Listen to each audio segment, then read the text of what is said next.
Okay, let's dive right in.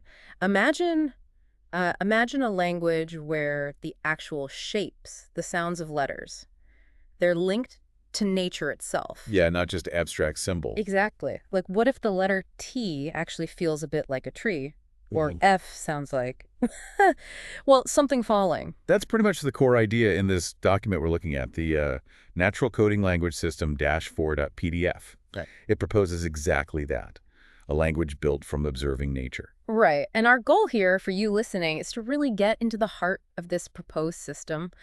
Why does the source think this matters? For us, for AI maybe. It's definitely ambitious. It seems like it's more than just words. It's presented as a different way to think about communication altogether. Well, the vision described in the source, it's about making language intuitive, maybe even universal, because it's grounded in things we all experience in nature. Okay. And yeah, there's a suggestion it could help AI understand meaning differently, moving beyond, the way they process language now with tokens. So how does it work? According to the source, I mean, let's take their examples. The letter T. Right. T. The source connects it visually to a tree. You've got the vertical line, like a trunk, Uh-huh. and the horizontal one, maybe like branches, is a visual echo. And it's not just the look.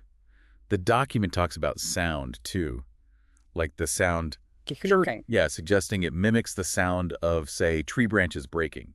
So you have the visual and the auditory link. Okay, that's interesting. And the source even suggests the word tree itself might come from this natural link. That's what's proposed, yeah, that the word emerged from seeing the shape and hearing the related sound in nature. It connects the form, the sound, and the concept right back to the source, supposedly. Wow, okay, so that's two. What about the next example? They link E and F to an apple falling. That seems specific. It does, but it illustrates the principle. The source describes the shape of E as sort of mapping the fall. Mapping it how? Well, the top line of the E could be the high branch the apple starts on. The middle line, maybe another branch it hits on the way down. Ah, and that's where F comes in, the sound. Exactly. The impact on that middle branch, the source, links that to the F sound, like a brief interaction or friction. And the bottom line of the E. That's the ground, the end of the journey. Huh.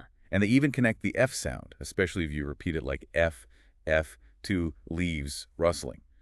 Another sound associated with falling through trees. So the E shows the path, and the F sound represents things happening during that path. Contact, sound. Precisely. The source is proposing that combining the E shape, which maps a process, with the F sound, representing interaction, encodes the whole experience of falling through branches right into the letters. It's quite a concept, tying shapes, sounds, and physical events together like that. And the argument in the document is that this makes language learning feel natural, maybe even fun, universal, potentially, because it's based on these shared natural observations we all have access to. Okay, so stepping back a bit. The big idea, from this source anyway, is rooting language, the very shapes and sounds in these common experiences of the natural world. That's the core of it. And the potential they see, well, it's pretty broad.